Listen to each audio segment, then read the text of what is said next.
ay nabanggit na yung mahigit na 5,000 flood control projects na yan. Ngunit biglang lumubog ang Metro Manila. Itong huli, isang linggo lang ang nakararaan, lumubog ang buong 95% ng Bicol region was submerged sa tubig. Yeah. Ngayon, sa kwenta ko, yung 3 taon na ginugol nila sa flood control ay umabot ng 24 billion pesos. Bakit kung talagang ito'y nailatag, 24 billion pesos, bakit 95% ng buong Bicol region ay binaha? At ito ay parang ngayon lang nangyari. Base na rin sa mga taga roon na aking nakakausap. Ngayon lang daw nangyari ang ganito kalawak na pagbaha na pinsala, 95% ang Bicol region. Ngayon, ito isang bagay na hindi kinakailangan na ng ebidensya. Yeah. Kung talagang nailatag yung 24 billion worth of flood control projects, bakit 95% ng buong Bicol ay binaha? At ngayon lang nangyari ito. Kung kailan kayo naglatag ba ng ganong kalaking halaga, doon ka pa babahain? Kaya sabi ko, ito yata ang mas mabuting atupagin ng Quadcom. Yes. Kasi ang Quadcom, kahit wala ng resolution siguro, wag na kayong maghintay ng petition o kaya ng complaint o ng sumbong o ng anumang pasabi sa inyo. Pwede nyo i-adapt ito sa inyong kapangyarihan na tumawag motu proprio. Ibig sabihin, kahit walang pasabi, kahit walang complaint, kahit walang resolution, sa sarili nyo na akuin na ninyo. Sapagkat malala na ang problema eh. Ayaw nila. Ewan ko kung merong magtatangka isa man sa kanila, baka yung karamihan sa kanila magkaroon ng problema kapag sinyasat ang bahagi na yan. Yeah, kitang-kita po yan ng taong bayan, ang problema talaga dyan sa ating bayan. Ano? Kumatanong ko lang, what is your view sa approach ng Marcos Jr. dito sa calamity preparedness? Kasi nakita ng taong bayan na hindi naghanda. Kaya mas dumami yung casualties and also yung mga na biktima talaga na yung mga bahay dahil walang preparedness like 3 days, 4 days before the bagyo at walang based ito sa social media, walang mga naka-standby na mga rubber boats para i-rescue yung ating mga kababayan. Then narinig natin ang presidente during the briefing, during the day or after the calamity pa lang nagbi-briefing, tapos hindi niya alam yung gagawin niya. For sure, nakita niyo po yun. Ano yung pakiramdam mo bilang isang lingkod bayan na meron tayong, it's not leadership, meron tayong gobyerno na ganun yung klaseng approach sa problema ng ating bayan? Unang-una, nalulungkot ako, Ms. Maharlika, sapagkat ang buong akala ko ay naka-standby lahat yung mga programa na kung tawagin nila ay disaster prevention, merong mitigation, merong adaptation, lahat ng ito Ngunit, ang lumilitaw ngayon ay ipinangangalandakan na lang ay kinakailangan maging resilient tayo. Alam mo yung terminong resilient, maganda din yun Pero hindi sa lahat ng pagkakataon, puro resiliency na lang ang pag-uusapan natin. Palagi ko ang Pangulo dapat ay maging decisive na doon sa pagtawag ng mga aksyon sa mga taong may kinalaman sa lahat ng ito.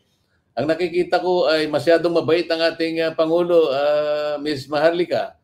Yung kabaitan na yun ay hindi nakatutulong sa kanya sapagkat ang mga tao ay naghahangad, naghihintay ng kagyat na lunas sa mga problemang kanilang kinasasangkutan, katulad ng pagbaha.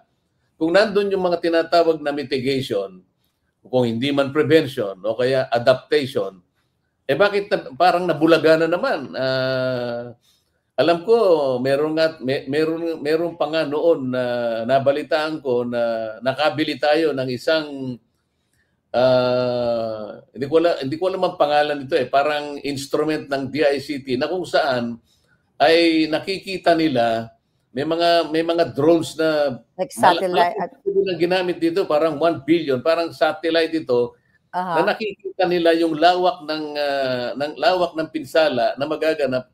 Kaya po pwede silang pwede silang magpundar kaagad, magpreposition ng mga bagay-bagay na kakailanganin o kaya maihanda yung mga communities na maaring tamaan ng mga pinsalang ito.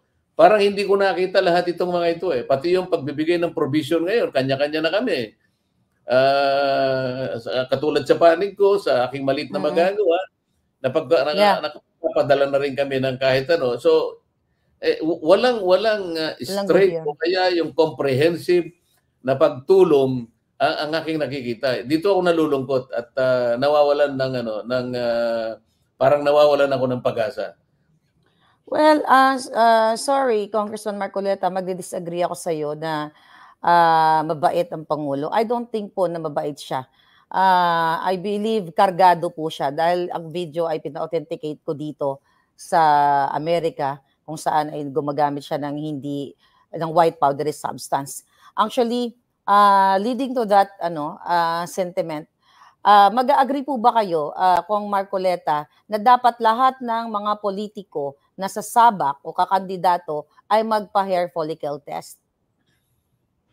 Pwede naman yun. Ang nagiging problema lang kasi, yung ating saligang batas talaga, walang requirement na ganun eh. Kaya hindi natin maipilit yun eh. Hindi sila pwedeng pilitin. Sa voluntary basis na lang sana, ay lahat ng maaari pang gawin para lang matukoy natin na ay lahat ng kakandidato ay walang kinalaman o hindi nakagamit ng kahit anong droga o mga bagay-bagay may kaugnayan yan, payag ako doon.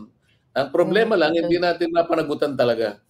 Hindi natin sila mapilit, naintindihan natin yan.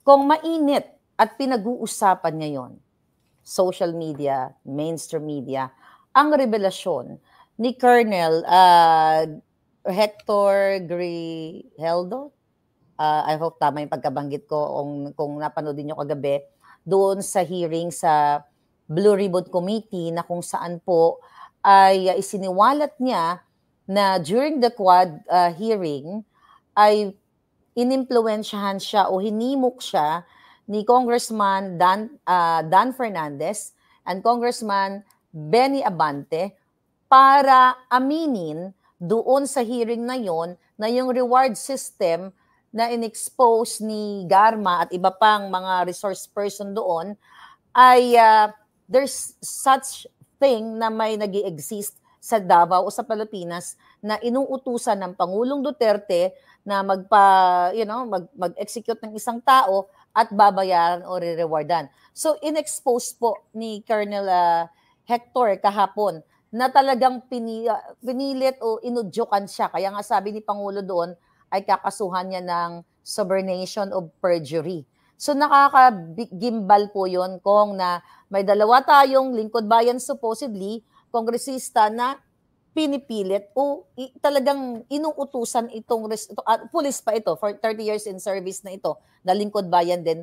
Kung narinig nyo po, napanood nyo, ano yung sentimiento nyo at ano ang maibibigay nyong info dyan para sa taong bayan?